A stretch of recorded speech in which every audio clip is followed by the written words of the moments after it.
Change only happens if you keep organizing, keep voting, keep mobilizing, keep educating, keep speaking up, keep working hard to make change happen. Imagine looking back in history, right after the Emancipation Proclamation. Imagine if all the abolitionists and the civil rights activists had said, oh, everything's gonna be okay now, let's go home.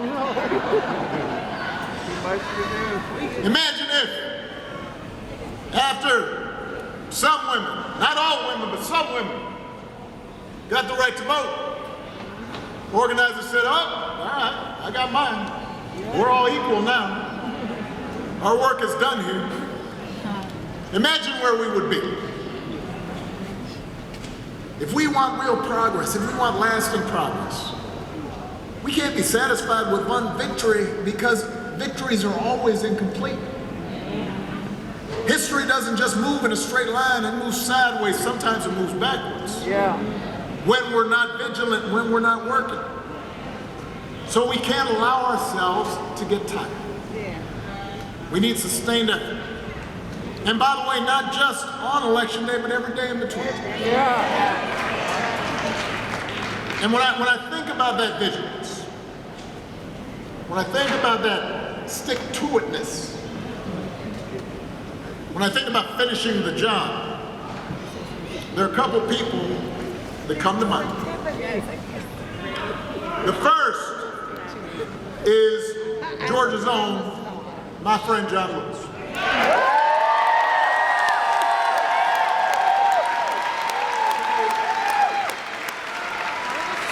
So he and other SNCC workers were my inspiration for going into public service. Yes. I was 2 years old when they were mobilizing. I was on the other side of the world, but they were my inspiration. Because armed with nothing more than a backpack and the truth, John Lewis helped lead a long march towards freedom. At the age of 23. And so I had a chance to meet my hero when I was in law school. I was at that point 26, 27. And when I met him, he was everything I had hoped he would be. He was humble, and he was kind, and he was generous. And he took a long moment to talk to me and encourage me. Despite all that he had accomplished, he had no airs about it. But what struck me most about John was not his incredible heroism as a young man, but it's how he kept on marching and protesting. Even after he was elected to Congress, he's getting arrested in front of the South African embassy. He kept standing up for what was right. 1 decade, 2 decades, 3 decades, just kept on going. Even when his cause was unpopular. Even when the spotlight had moved off him. In fact, the last time I saw John was at a virtual town hall that our foundation had organized in the wake of the George Floyd murder. And it was about a month before he passed. He was already ailing. You could tell he did not feel well. But he considered it his duty to stand with a new generation of activists. That's right. And to help guide them in a principled and inclusive way. And remind them that although wrongs needed to be righted, that they need to be righted with nonviolence and with love and empathy and compassion. Here he was a month before he was about to die, and he kept on going. Woo! So that's one person. The other person who comes to mind when I think about persistence is a woman named Ann Nixon Cooper. I talked about her in my first presidential election. You remember we had Grant Park, and I talked about Ms. Cooper, who had contacted us to tell us, to let us know that she had voted for me at 106 years old.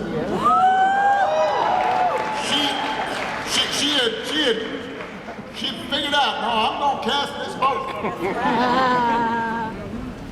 And I spoke about just trying to imagine everything she had gone through, everything she had witnessed in her life. Here's a woman who was born in the shadow of slavery, deep in the midst of Jim Crow. Born before really there were planes in the sky. When you were still, if there were cars, you were cranking them up. A time when black folks didn't have the right to vote. Women weren't voting. And yet, here she was, casting her ballot for the first African-American nominee of a major party for President of the United States. She had witnessed that arc of history bend in the direction of justice. Now, John Lewis and Miss Cooper lived very different lives. One became a civil rights icon. The other wasn't famous. One became an elected official, serving a congressional district here in Georgia with great honor. The other, most people wouldn't know her on the street. But their spirits were linked. Because, I promise you, when John Lewis was growing up, he knew a whole bunch of Miss Coopers out there. Regular folk, who even as they worked,